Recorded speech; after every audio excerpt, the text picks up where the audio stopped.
Hi friends, welcome to the Bible Project Daily Podcast. You join us today as we continue through our journey through the Gospel of Luke. I've entitled today's talk, based on the text and the advice, insights that Jesus gives in this passage, beware of worry. I feel I need at the very beginning to put a bit of a caveat in on everything I'm going to say and that follows on here. What I'm talking about and dealing with here is the normal worries, sometimes become an attitude of chronic worry that people experience in life. Sometimes people use the word anxiety to describe such a state. But I need to put a very clear caveat in about anybody who's maybe listening to this who is struggling with a situation where they've been diagnosed with a clinical form of anxiety, or perhaps someone who has bipolar affective disorder and has an anxiety that arises out of that in the depressive stage, anxiety, worry, or even depression, or in fact any anxiety from this type or any other type of chronic long-term mental health condition like schizophrenia and other things like that. What we're dealing here is with the standard type of worry where people take real things, maybe blow them up a little bit out of perspective and dwell on them unhealthily. My understanding of anxiety and worry when connected to the depressive phase or a chronic mental health condition, it is actually the core of those worries. Yes, they may be triggered by real events, but they're usually linked to false thoughts, things that aren't true, maybe even a psychosis, which causes the person to believe and worry about things that are in fact detached, exaggerated to the point where they're detached from the reality of the situation they're based in. That type of worry, that type of anxiety is not what I'm talking about in today's passage. For that type of anxiety, you should continue to try and get the help and the advice that you need from clinicians, whilst at the same time availing yourself of a supportive Christian community who can help carry you through that stage of this illness. With that said, thanks for joining me. I hope you find today's episodes really helpful in how to deal with worry and how to be aware of just how dangerous and toxic worry can become in the life of everyone. Thanks for being with me today.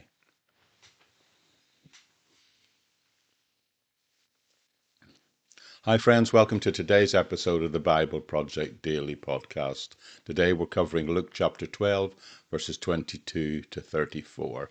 And before we begin our study of this passage, which I've given the title, Beware of Worry, I'd like to state the fact that in reality, everybody, all of us worry about things sometimes. Some people live in a state of sort of a low level of constant sort of anxiety or worry. They raise it almost to an art form in their lives. They worry about lots of things all of the time. But if that's the reality of our human experience, then how should we handle it?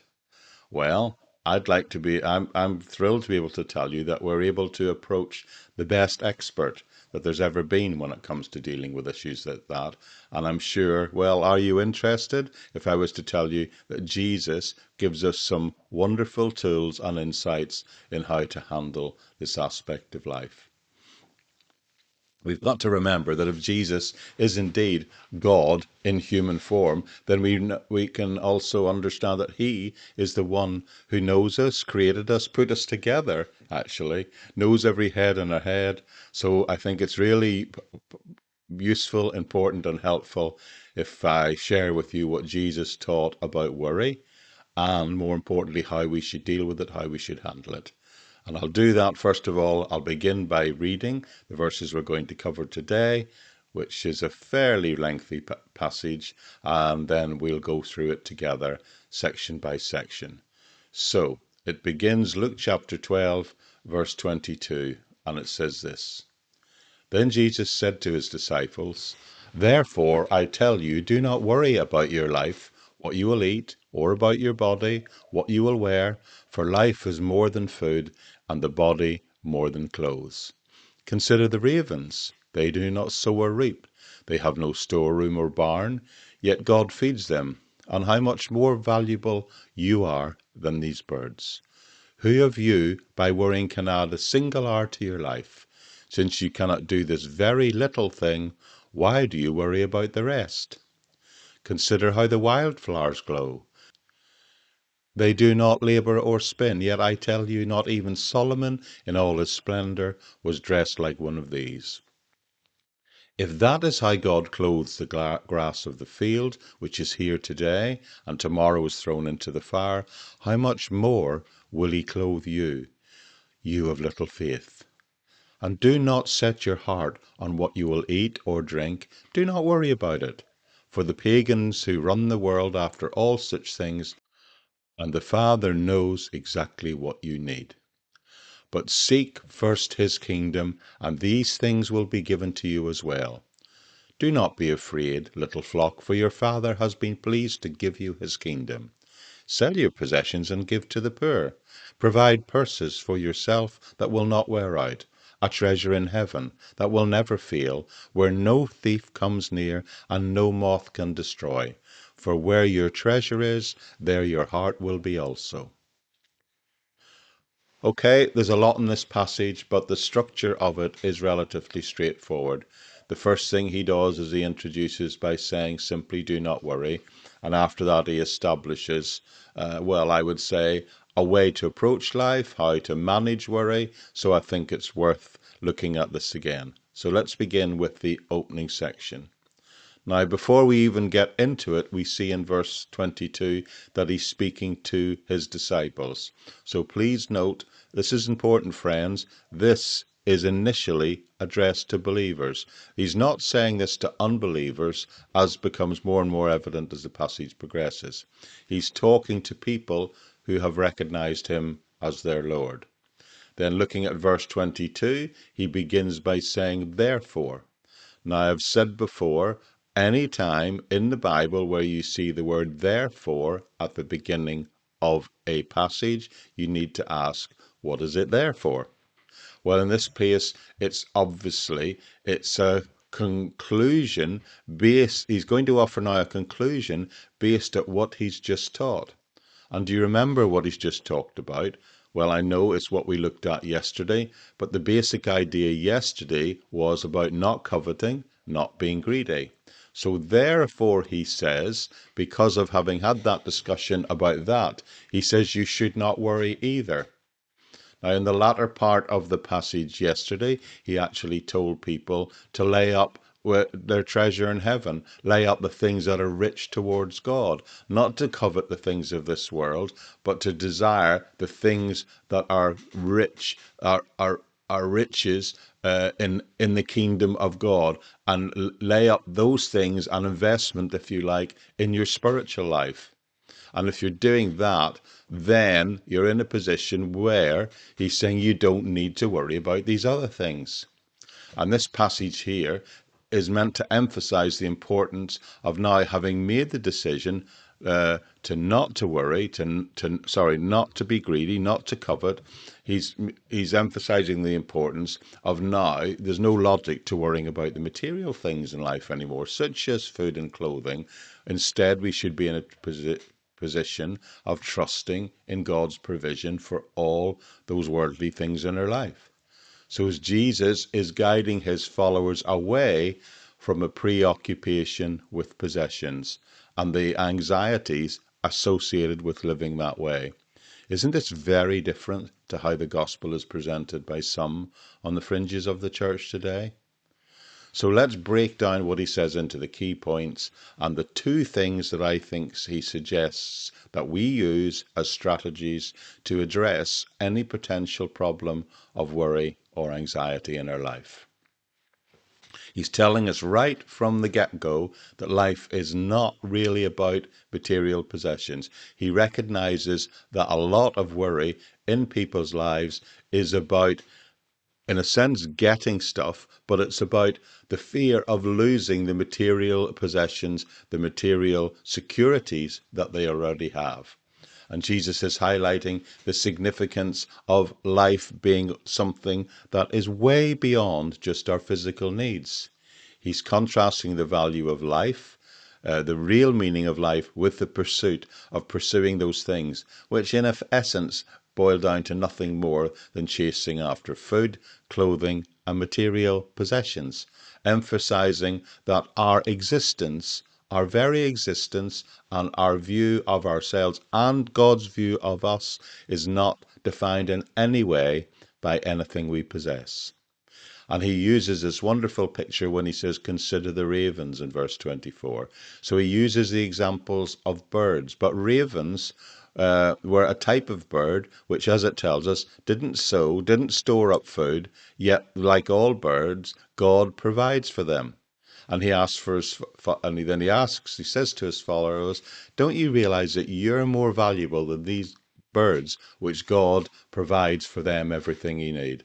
And this encourages believers, of course. It encourages us to just simply try and get our lives into a position where we just trust in God's care for us, and the fact that that is underpinned by God knowing our inherent value and what we are to him. Now, I believe this passage is deliberately placed juxtaposed with the previous one which we looked at yesterday, because look at what he says. He's talking about birds. He's talking about sowing and reaping. He's also, yesterday we heard about this guy who was thinking so much about tomorrow that he was planning new barns and storehouses. All of this is meant to remind us back, because it's coming out of this same sort of agricultural metaphor picture that he's using, the one that we looked at last time in the parable he used. The one who was already rich, this guy yesterday who already had a bumper crop, was trying to figure out a way of dealing with, well, what should have been a wonderful problem of having too much of an abundant crop, thinking I'm going to have to tear down my existing storehouses and build even bigger barns. So this teaching today is connected to that which we did yesterday. And I'm certain of that because, as I said, the opening passage of today's passage was the word therefore. So today is what we're meant to extrapolate out of it. Today is the benefit that we're meant to get out of applying what we learned yesterday, in the sense that we don't need to worry if we follow this strategy. So Jesus is essentially saying, don't worry about those things. But, that doesn't mean that you shouldn't sow. Should you still plan for the future? Yes. Should you sow? Yes. Should you reap? Yes, absolutely. Should you have a barn? Well, yes, you should. You should have a plan, a strategy, a place to store up and create a level of security for yourself and your loved ones. Of course, we need to go to the supermarket. Of course, we need to buy groceries. Should we have clothes in our wardrobe? Of course. But what Jesus is really saying, he's saying, yes, you can do that stuff, but you mustn't worry about that stuff. And you don't worry about that stuff by making it important in your life. More importantly, by making it the focus of your life. It's saying that you can get on with serving the kingdom of God in the knowledge that God's actually going to take care of all that other stuff you used to worry about. Now, his illustration of the ravens, I think it's worth just unpacking that a little bit more, because this is very similar to something that he taught on the Sermon on the Mount as recorded in Matthew. You may recall in the Gospel of Matthew, he also talked about birds, but that time he didn't use ravens as an illustration. He specifically talked about sparrows. So why ravens this time? Well, I think I can help and clarify the difference. You see, sparrows were birds that had little value. They were of a low value, but they had a value. But according to the Mosaic law, ravens were considered of no value. In fact, beyond that, they were considered unclean birds and the least respected of all birds at that time. They had no sacrificial value whatsoever. in terms of the sacrifices that could be offered. So he's saying, look, God not only feeds the birds, we've talked about that in the past, he's saying God even feeds the ravens, the type of birds that have no values, the type of birds that contribute nothing.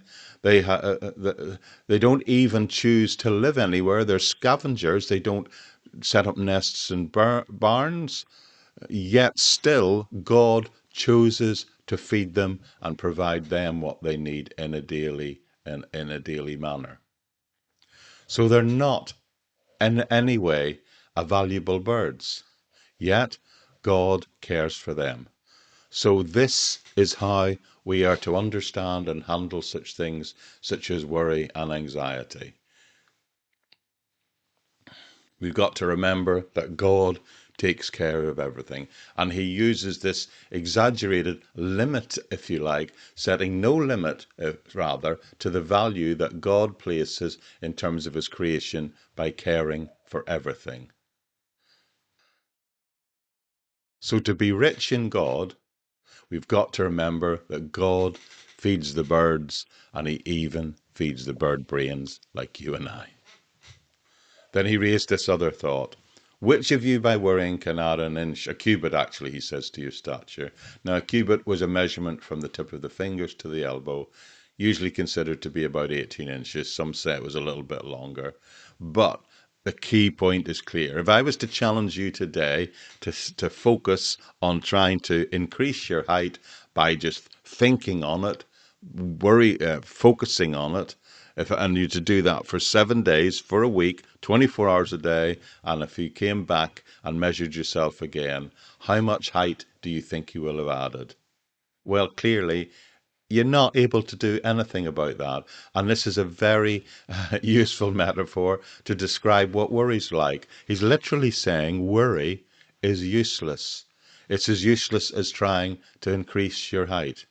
That's the point Jesus is making. Worrying is literally a waste of time. Imagine the amount of time you've spent in your life thinking, pondering, worrying, have anxiety about something in the future, and it doesn't come to pass, or it doesn't come to pass in the way that you were worrying about. What a perfect definition of a waste of time. It's almost like you might have well spent 24 hours a day, 7 days a week, trying to make yourself taller. In other words, it's a dramatic picture presented about just how ineffective and useless worrying is. So he uses this illustration about the ravens and the second one about the flowers. And then this idea is wrapped together with all his teaching about, please, my children, stop worrying about the basic everyday essentials like food and clothing. Just focus on the kingdom coming.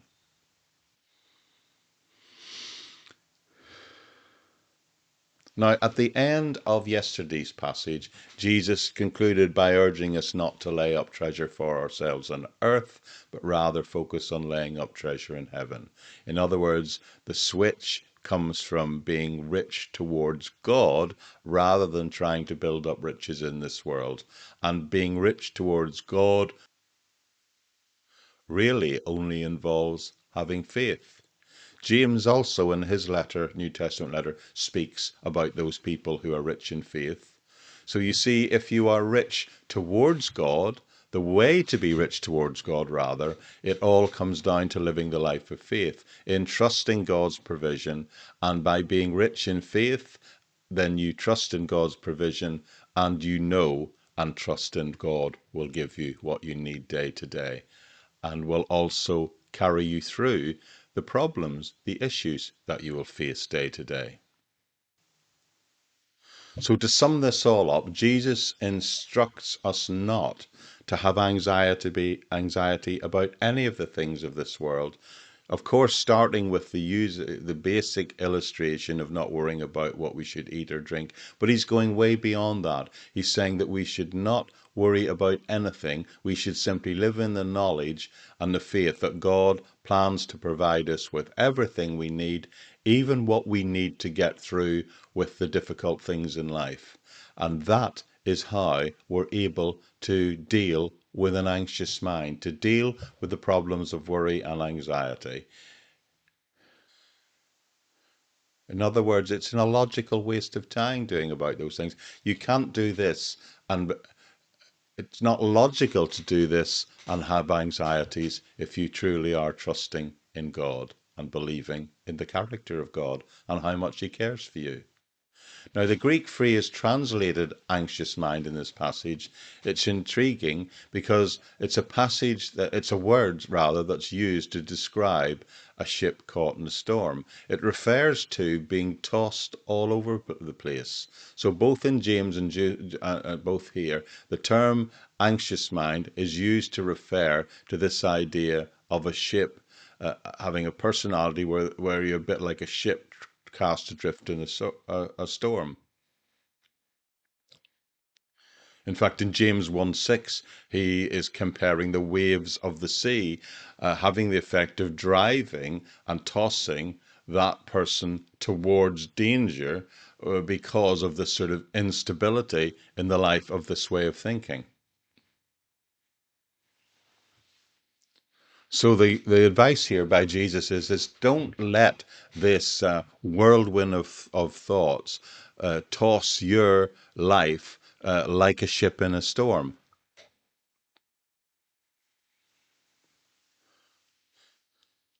So there's a crucial difference, a crucial distinction in how we should approach life here. Now, it's never one that says you should give up thoughts of working towards material things, having a life where you plan and you purpose to live out in a way where you can provide for yourself and provide security to other people you have responsibility for and you of, but rather that you should approach these issues, these factors in life, without having any anxiety about it. It's about living a life in positive terms. The emphasis is about not making the security or the seeking of the material things become the center of your life, becoming the passion in your life as it is for some people. That's the background of how he's saying, yeah, you live in the real world, you have to do these things, but you should not have concern about these things. And Jesus deals with it by saying and said, the important thing is to direct your focus, if you like, to serving God, to loving God, to building his kingdom on earth. It's more about focusing your direction and taking care of the things that concern God, his kingdom, his righteousness, expressing his love and mercy to other people. And by making that the first thing in your life, then that pushes the other things into the background. It makes those material needs, yes, you can say, that's taken care of. I don't have to worry about anything associated with that aspect of its life. So Jesus is encouraging his disciples, as it says here, do not fear. Do not live a life of worry. Do not live a life of anxiety. Now, the climax of this section is in the final verses where it tells us that, in fact, not only do we not need to worry about these things, but we need to understand that it is God's desire, God's pleasure to provide for us and give us our basic needs. And trusting in the Lord, seeking his kingdom first, will result in God expressing those blessings to us. The contrast here for us is stark. For those who worry, they lack trust, they live a life thereby whereby they fail to seek the kingdom of God, and there is a sense that that means they're not able to enjoy the blessing of living a life in peace and having a sense of security. And there's an insight here that it will also mean that we're not going to be blessed with the rewards in life that God would want to and plans to give us. Now, towards the end of this passage, there seems to be a rather strong suggestion that we should sell what we have and give it to charity. In fact, it's fairly clear. It says, if you're struggling with this, maybe you should divest yourself of possessions, extend charity, and thereby accumulate heavenly treasures. Now, this approach sounds radical, doesn't it? But let me say, what Jesus is actually addressing here is the tendency in his age, and especially in this age today, is for people to have an attitude where they hoard to, they cling on to those possessions, and at the same time, usually, ironically, that goes hand in hand with worry. It's about trying to control, isn't it? That's what psychologists would tell us. However, let's be clear, this passage about giving away is not teaching about us as Christian believers neglecting any sort of sense of financial wisdom. I believe that as we're meant to have a budget, we're meant to be wise stewards of our resources. That's not being condemned by Jesus here. Jesus isn't advocating that we wander around with an empty purse or an empty wallet, with no clothes on our back, no advanced financial planning in place. The key message here is for people who are worrying. It is, you might say, if you tie it into the illustration of the guy with the barns, the storehouses before, it's actually giving the cure-all here for people who are inclined to hoard, especially when it's motivated by anxiety, fear, or self-centeredness. It's very reminiscent of the foolish farmer in the parable, which we've just looked at yesterday, and he's tying this teaching in as a response and outworking of. If you consider the fear associated with worrying, it's usually around about not having enough in the future, an imagined future where you won't have enough. Well, Jesus says, if you're stuck in that place, you're stuck in that psychological place, there is one dramatic remedy for that fear. You see, often fear of being poor in the future is the thing that hinders us from generously supporting others today, by generously living the kingdom life in this day, by encouraging others, by giving and alleviating their needs.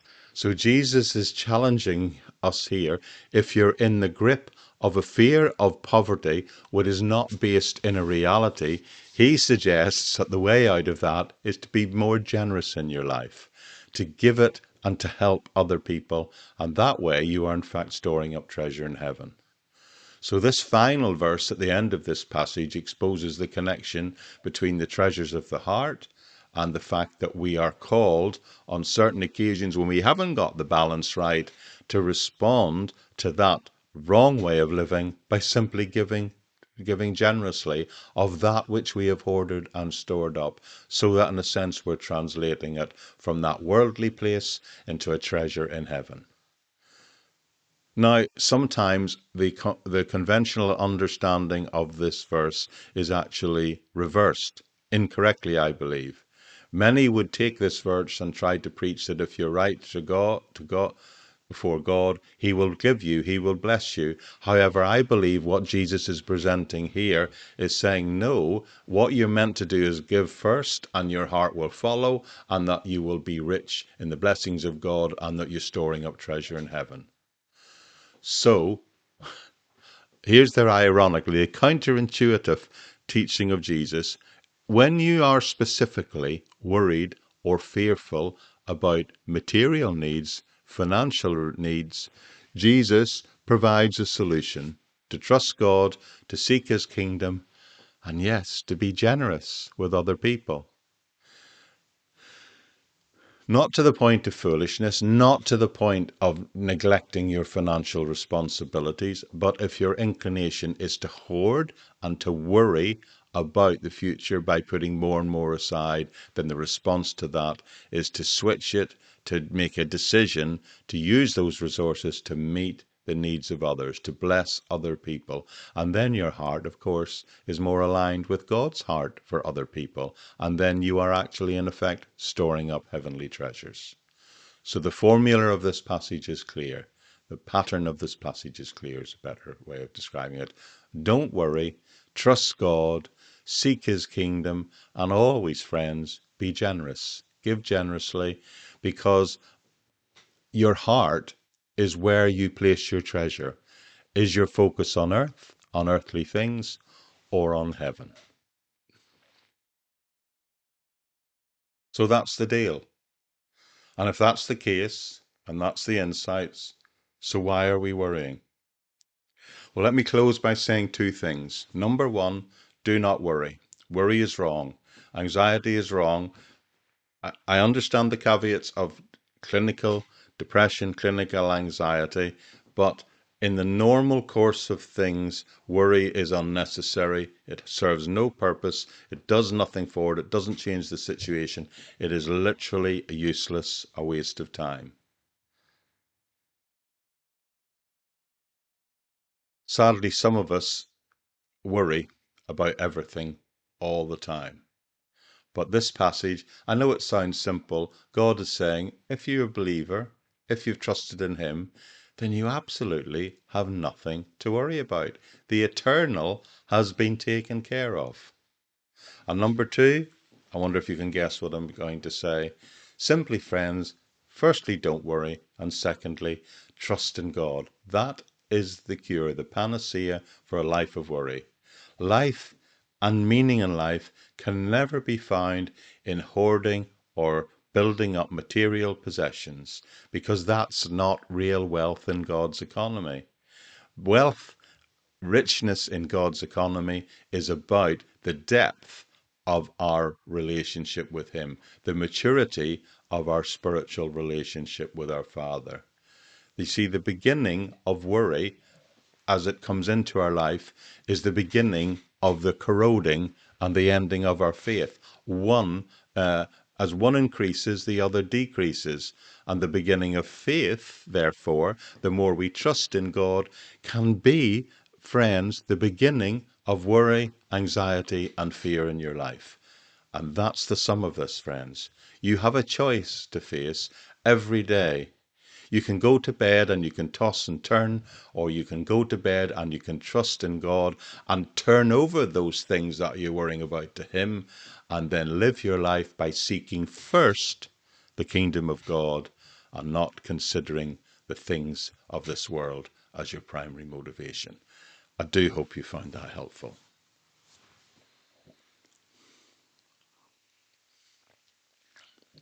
Okay, that's been good today, going through the wisdom and the words of Jesus Christ Himself. I do hope you found it helpful. If you're here and you're not a regular, why not click on the subscribe button wherever you get your podcasts from? It won't cost you a penny, and it just means you'll get access to every single episode as they're posted in the future. The plan is to work entirely through the whole Bible, chapter by chapter, verse by verse, and we're well into it now. I've been doing this for a couple of years. Can I also recommend my new podcast, which was launched this weekend, which is going to be placed in the history directories on all the podcast providers, which to allow it to be positioned in a place where hopefully it will bring more people who haven't considered the Christian faith or how God moves in the world by presenting God's plan and purpose through the world by 2,000 years of Christian history. I'm using it as an opportunity to look at the lives of Christian believers over the centuries in chronological orders, and it is in effect a history of the Holy Spirit in the thinking and the lives of people from the time of Christ walking the earth until the present day. So in a sense, it's a form of bringing the good news of Jesus and the power of living the Christian life within to the orbit of ordinary people who may not have thought of approaching it in the way that we do through the study of the Word, through the fact of this huge genre of podcast interest, which is history. It's entitled History of the Church, with a subtitle strapline 2000 Years of Christian Thought, and there's a link to that podcast over within the episode notes page of this. The plan is to do an episode, eventually one per week. But as I'm putting that out as a separate podcast, because if I just keep it within the main Bible study podcast, then it's very likely that only Christians would find it. So that's going to be funded as a separate thing. I've launched it. I'm going to cover the cost for the first 2 years. But hopefully, if a few people are appreciating and liking it, they might begin subscribing it. And my plan and my trust is that, like the parable of the mustard seed, that it will grow at a rate and will become self-sustainable because people will value it enough to say, I want to hear another episode. So why not go over there and check that out? And even if it turns out that it doesn't receive the interest that it does enough to allow it to be self-sustaining and self-funding through that community of people, I shall still carry on the work. I shall just drop the episodes in as bonus episodes at the weekend. But for it to be effective in terms of reaching people outside the church, I feel it needs to exist as a separate entity, sitting in that history section alongside all those podcasts, which is the second most popular genre of podcasting, behind true crime of all things, and way, way more people listening to that than are listening worldwide to religious podcasts, which is why I wanted to sit over there and approach it from that angle, shall we say. So that's hopefully the beginning of something new that I think you'll enjoy. It will also help you maybe get a wider picture and a wider understanding of how God by his Spirit has moved through this world, and that event we saw with the launching of the church in Acts has been carried out through Christian history right up to this day, that you and I can sit here on the internet and identify ourselves worldwide as followers of Jesus, disciples of him and members of that Christian community, that thing we call the church. So that's exciting news. I do hope you've enjoyed today, and I'll leave it there for now. Why not connect with us on the Bible Project at buzzsprout.com? You'll find extra resources there and ways in which you can connect with this ministry. But we'll leave it there for now, and I hope I'll see you back here again tomorrow. So bye-bye for now.